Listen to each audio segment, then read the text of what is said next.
Hello everyone, स्वागत है आप लोग का फिर से एक नए क्लास में। तो आज हम फिर से लेकर आ चुके हैं एमपी पुलिस 2025 के लिए। जितने भी भाई प्रिपरेशन कर रहे हैं उनके लिए यह क्लास साइंस का होने वाला है, जिसमें आप लोगों को देखने को मिलेगा 30 क्वेश्चन। ठीक है, तो इसके पीछे एक और पार्ट अपलोड कर चुके हैं। अगर नहीं देखे हैं तो चैनल के प्लेलिस्ट में जाकर देख लीजिएगा। तो यह पार्ट 2 होने वाला है। तो आप लोग अगर चैनल को सब्सक्राइब नहीं किए हैं तो सब्सक्राइब कर लीजिएगा और वीडियो को पूरा अंत तक देखिएगा, ताकि आप लोगों को पता चल सके कि साइंस का क्वेश्चन कैसे आता है एमपी पुलिस में। ठीक है, तो चलिए अब पहला क्वेश्चन से स्टार्ट करते हैं। तो आप लोग देखिएगा और क्वेश्चन का आंसर मेरे साथ देते रहिएगा। चलिए क्वेश्चन को पढ़ते हैं। क्या है, एक नंबर क्वेश्चन को पढ़िएगा। गुणसूत्र इनमें स्थित होते हैं, बताइएगा। गोल्जी काय में, या रसधानी में, या नाभिक में, या लवक में। तो आप लोगों को बताना है जल्दी से इसका सही आंसर क्या होगा। तो देखिए दोस्तों, इसका सही आंसर हो जाएगा गोल्जी काय, यानी कि कोशिका के केंद्रक में स्थित होता है। तो ऑप्शन आप लोग ए इसका सही आंसर दीजिएगा। आगे चलते हैं और अगला प्रश्न, अब 2 नंबर प्रश्न देखते हैं और आप लोग इसका आंसर बताइएगा। तो 2 नंबर प्रश्न को पढ़िएगा। निम्नलिखित में से कौन सा घर्षण द्वारा आवेशित नहीं किया जा सकता है, बताइएगा। एक कॉपर का रड, या ग्लास का रॉड, या प्लास्टिक का कलम, या एक फुलाया हुआ गुब्बारा। तो आप लोगों को आंसर बताना है इसका क्या होगा, जिसको घर्षण के द्वारा आवेशित नहीं किया जा सकता है, यानी कि चार्ज नहीं किया जा सकता है। तो इसका सही आंसर आप लोग दीजिएगा। एक कॉपर का रड होता है जो कि आवेशित नहीं किया जा सकता है फ्रैक्शन के कारण। ठीक है, तो आप लोग ऑप्शन ए को सही कीजिएगा। ठीक है, आप लोगों का 100% आंसर सही होगा। आगे चलते हैं और अगला प्रश्न देखते हैं क्या है।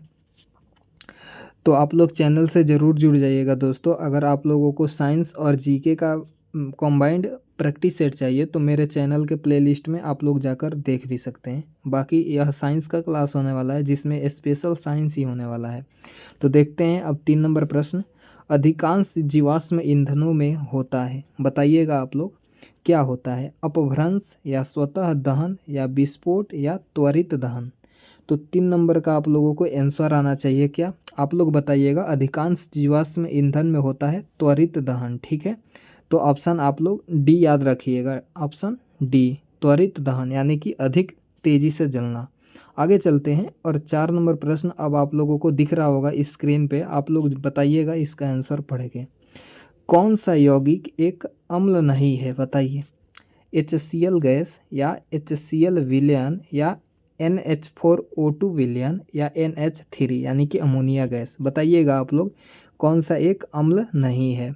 तो आप लोग इसका सही आंसर बताइएगा। जो HCl गैस होता है वह एक अम्ल नहीं है। ठीक है, तो ऑप्शन आप लोग इसका सही आंसर क्या दीजिएगा, ऑप्शन ए। ठीक है, और याद भी रखिएगा। आगे चलते हैं और अगला प्रश्न अब आप लोग देखिएगा और बताइए। 5 नंबर प्रश्न को पढ़िएगा। नदी के किनारे खड़ा व्यक्ति पानी में एक मछली देखता है, उससे मछली कैसी दिखाई देगी, बताइएगा आप लोग। उस गहराई पर लेकर लेकिन मूल स्थिति से दाईं ओर, या मूल स्थिति में, या मूल स्थिति से ऊपर उठा हुआ, या मूल स्थिति के ठीक नीचे। तो आप लोगों को बता दें, जब भी आप लोग अगर प्रकाश का अपवर्तन का नियम पढ़े होंगे तो कोई भी वस्तु अपने स्थिति से ऊपर उठा हुआ दिखाई देती है, यानी कि आप लोगों को मूल स्थिति से ठीक ऊपर ऊपर यानी कि उठा हुआ दिखाई देगा। तो मछली को आप लोग पता चल गया कि वह उस लड़के को यानी कि व्यक्ति को कैसा दिखाई देगा। तो आप लोग बताइएगा मूल स्थिति से ठीक ऊपर। आप लोगों को समझ में आ चुका होगा। चलते हैं अब अगला प्रश्न यानी कि 6 नंबर प्रश्न देखते हैं। आप लोगों को बताना है इसका सही आंसर। तो पढ़िए क्वेश्चन। निम्न में सबसे बड़ी कोशिका चुनिए। चुनना है आप लोगों को क्या होता है सबसे बड़ी कोशिका। गाल की कोशिका, या तंत्रिका कोशिका, या पेशीय कोशिका, या अस्थि कोशिका। बताइएगा 8 का 6 का सही आंसर आप लोग।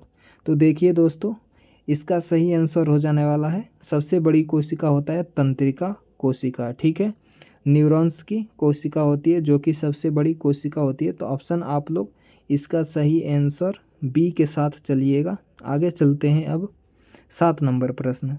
7 नंबर प्रश्न देखिए और बताइए। पढ़ते हैं हम क्वेश्चन को, आप लोग सुनिएगा।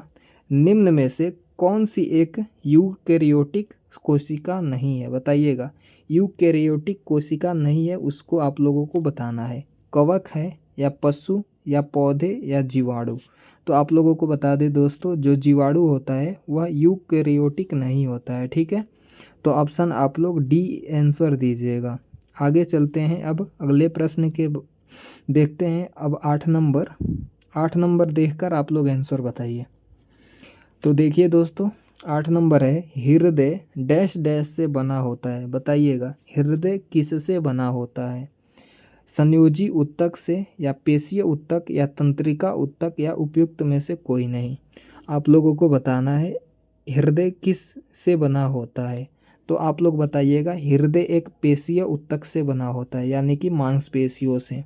तो ऑप्शन सी आप लोग सही कीजिएगा, ठीक है। आगे चलते हैं और अगला प्रश्न अब देखते हैं। 9 नंबर क्वेश्चन को देखिएगा। पट्टीदार पेशी के विषय में असत्य कथन चिन्हित करें। अस्थियों से जुड़ी हुई या ऐच्छिक या अनैच्छिक या धारीदार। बताइएगा, जो पट्टीदार पेशी होता है वह किस विषय के बारे में असत्य चिन्हित करता है। तो ऑप्शन को देख के आप लोग बताइएगा इसका सही आंसर। तो देखिए, पट्टीदार पेशियाँ क्या होता है, एक होता है क्या, अनैच्छिक, ठीक है। तो ऑप्शन सी आप लोग सही आंसर दीजिएगा। अगर कोई टाइपिंग में एरर हो जाए तो आप लोग देख लीजिएगा। बाकी आगे चलते हैं। अब 10 नंबर प्रश्न देखते हैं।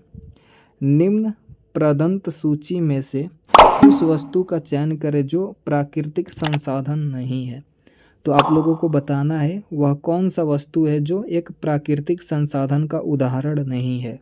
तो देखिए दोस्तों, इसमें सही आंसर आप लोग दीजिएगा बिजली, ठीक है। बिजली एक कृत्रिम है, ना कि प्राकृतिक। तो आप लोगों को ऑप्शन ए दीजिएगा सही आंसर। बाकी जल एक प्राकृतिक है, यानी कि नेचुरल, और वायु भी है और मृदा भी। तो ऑप्शन आप लोगों को पता चल चुका एलिमिनेशन के माध्यम से। आगे चलते हैं और अगला प्रश्न देखते हैं। अगर आप लोगों को वीडियो अच्छा लगे और हेल्प मिले तो लाइक एक ज़रूर दीजिएगा दोस्तों। अब देखते हैं 11 नंबर प्रश्न। विलीन रूप से पाचित भोजन CO2 और नाइट्रोजनी व्यर्थ परिवहन का कार्य रुधिर के डैश डैश के द्वारा किया जाता है। बताइएगा, रुधिर के किसके द्वारा किया जाता है, आप लोगों को बताना है। प्लाज्मा के द्वारा या RBC के द्वारा या WBC के द्वारा या लसिका के कारण। तो आप लोगों का आंसर आना चाहिए क्या, जो प्लाज्मा होता है वह प्रोटीन, यानी कि आप लोग CO2 और नाइट्रोजनी परिवहन के कार्यों को किया जाता है, यानी कि पाचित करता है। तो ऑप्शन ए आप लोग सही आंसर दीजिएगा। आगे चलते हैं 12 नंबर प्रश्न। 12 नंबर प्रश्न देखिएगा। वाहन के पहियों में खांचों का बनाया जाता है, बताइए। घर्षण के वृद्धि होने पर या घर्षण घट जाने पर या घर्षण एक समान हो या घर्षण कम हो। तो जो वाहनों के पहियों में खांचे का बना होता है वह, यानी कि खांचे बन जाता है, वह किसके लिए बनाया जाता है, ताकि घर्षण वृद्धि हो या घट जाए या समान रहे या कम रहे। तो 12 का आप लोग आंसर दीजिएगा क्या, घर्षण में वृद्धि हो, ठीक है। तभी आप लोगों का पहिया स्लिप ना करता है या स्पीड भी देता है। तो ऑप्शन ए आप लोग इसका सही आंसर दीजिएगा। आगे चलते हैं अब 13 नंबर प्रश्न। 13 नंबर प्रश्न को पढ़ के आप लोग बताइए। क्वेश्चन है, प्रयोगशाला में जीवाणु संवर्धन के लिए प्रयुक्त अगर माध्यम का स्रोत है, बताइएगा। भूरा शैवाल या लाल शैवाल या नील हरित शैवाल या हरित शैवाल। तो देखिए दोस्तों, इसका सही आंसर आप लोग दीजिएगा क्या, जो लाल शैवाल होता है। तो ऑप्शन आप लोग इसका बी आंसर दीजिएगा। आगे चलते हैं अब 14 नंबर प्रश्न की तरफ, और आप लोग इसके देखकर पढ़िए और बताइए। क्वेश्चन है, विद्युत बल्ब का तंतु निम्न का बना होता है, बताइएगा। टंगस्टन का बना होता है या तांबा का या लेड का या एल्यूमिनियम का। तो आप लोग आंसर इसका पता होगा, काफ़ी बार एग्जाम में भी पूछ लिया है। तो विद्युत बल्ब का तंतु टंगस्टन का होना होता है, ठीक है।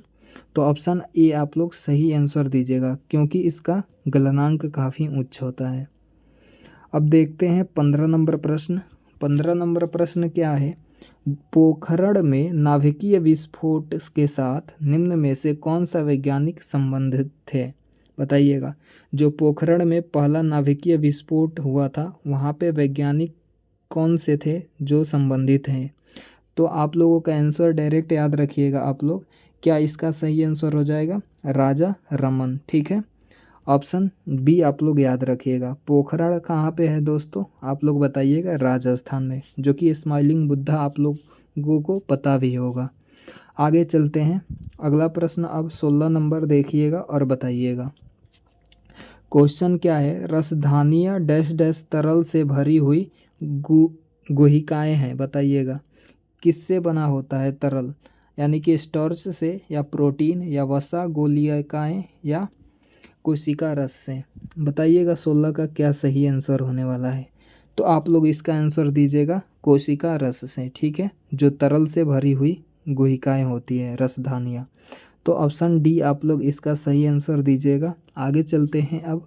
अगला प्रश्न यहाँ पे देखिए 17 नंबर। यहाँ पे आप लोगों को टाइपिंग एरर है, यानी कि यह 17 नंबर क्वेश्चन है। क्वेश्चन क्या है? प्लास्टर ऑफ पेरिस को इनमें से संग्रहित करते हैं। बताइएगा किस में संग्रहित करते हैं? धातु पात्र में, या नमी रोधी पात्र में, या रोधी पात्र में, या शीशे के पात्र में? तो देखिए दोस्तों, जो प्लास्टर ऑफ पेरिस होता है उसे हम लोग संग्रहित करते हैं नमी रोधी पदार्थ में, यानी कि पात्र में। तो ऑप्शन आप लोग बी इसका सही आंसर कीजिएगा। आगे चलते हैं। अब 18 नंबर प्रश्न देखिएगा। 18 नंबर प्रश्न आप लोग पढ़ के बताइए इसका सही आंसर। क्वेश्चन क्या है? प्रकाश का अपवर्तन निम्न में किसके लिए उत्तरदायी होता है? बताइए। छाया के निर्माण के लिए, या तारों का निर्माण करने के लिए, टिमटिमाने के लिए, या आकाश के नीले रंग के लिए, या इंद्रधनुष बनने के लिए? तो आप लोगों को पता होगा, जब प्रकाश का अपवर्तन का नियम पढ़े होंगे तो इसमें आप लोगों को एग्जाम्पल समझाया गया होगा। जब भी आप लोगों को तारे का टिमटिमाना, यानी कि वायुमंडल से आती हुई इधर उधर बिखर जाती है उसकी प्रकाश, तो आप लोगों को टिमटिमाता हुआ नज़र आता है। तो ऑप्शन आप लोग बी सही कीजिएगा, जो कि प्रकाश के अपवर्तन का एक उदाहरण है। आगे चलते हैं अब 19 नंबर प्रश्न। 19 नंबर प्रश्न देखिए। 19 नंबर प्रश्न क्या है? निम्नलिखित में से उत्पादक को चिन्हित करें। बताइएगा कौन सा इसमें उत्पादक है? घास, जीवाणु, टिड्डा, या मशरूम? यानी कि प्रोडक्शन किससे होता है आप लोगों को बताना है। तो इसमें जो घास है वह उत्पादक का एक चिन्हित उदाहरण है। तो ऑप्शन आप लोग ए सही कीजिएगा। अगला प्रश्न अब देखते हैं, जो कि 20 नंबर प्रश्न होने वाला है। पढ़िएगा और बताइएगा। उस एक कवक का नाम बताइए जो भंडारित अनाज को प्रभावित करता है। बताइएगा। न्यूरोस्पोरा, या ब्रैकेट फंगस, या स्पाइरल गिल्स, या एगेरिकल्स? बताइएगा 20 का क्या आंसर होने वाला है? तो इसका सही आंसर आप लोग दीजिएगा न्यूरोस्पोरा। ठीक है, जो कि एक भंडारित अनाज को प्रभावित करता है, एक कवक का नाम है। तो ऑप्शन आप लोग ए सही कीजिए। आगे चलते हैं अब 21 नंबर प्रश्न। पढ़कर आप लोग बताइए इसका आंसर।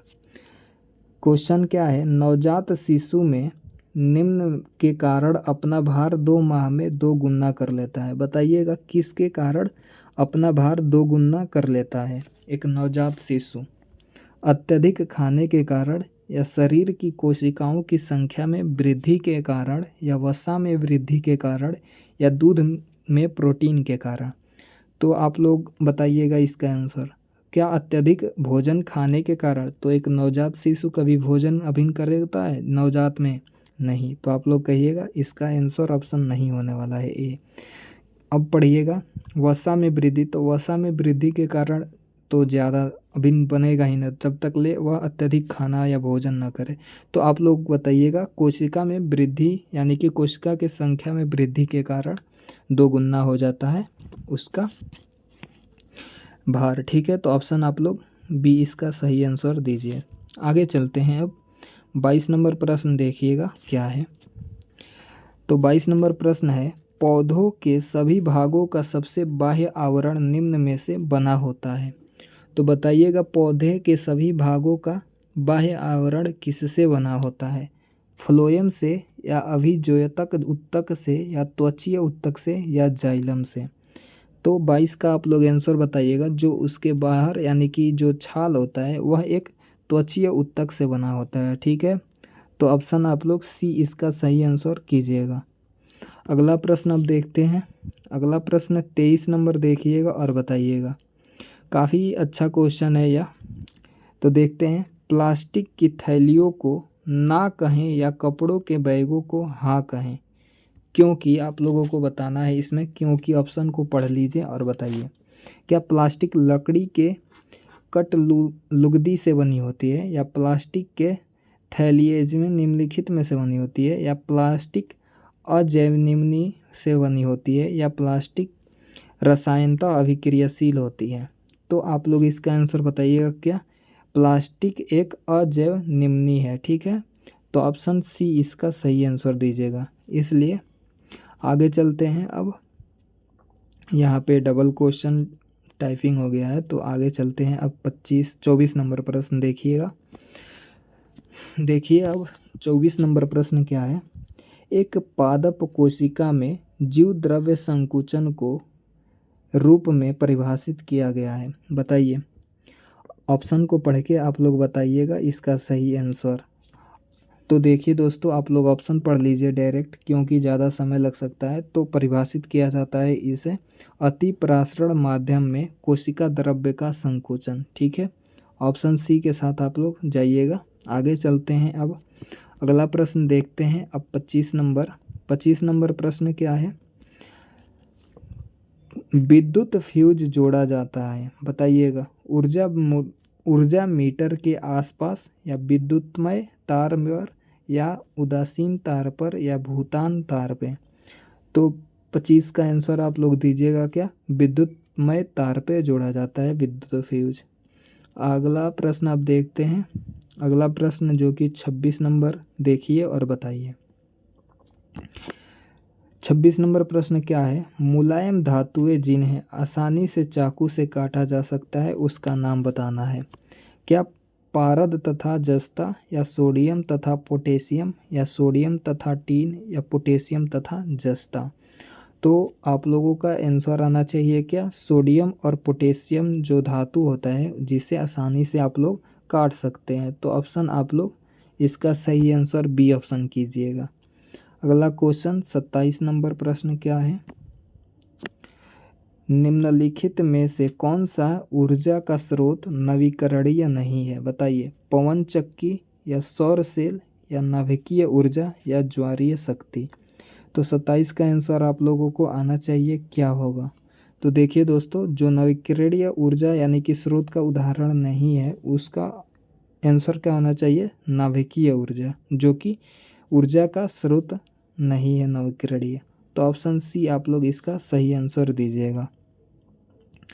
आगे चलते हैं। अब अगला प्रश्न क्या है 28 नंबर पढ़िएगा। एक तत्व जो पानी में संग्रहित होता है। बताइए। फास्फोरस होता है कि जस्ता, या सोडियम, या पोटेशियम। तो आप लोगों का आंसर जल्दी से दीजिएगा कि क्या होगा।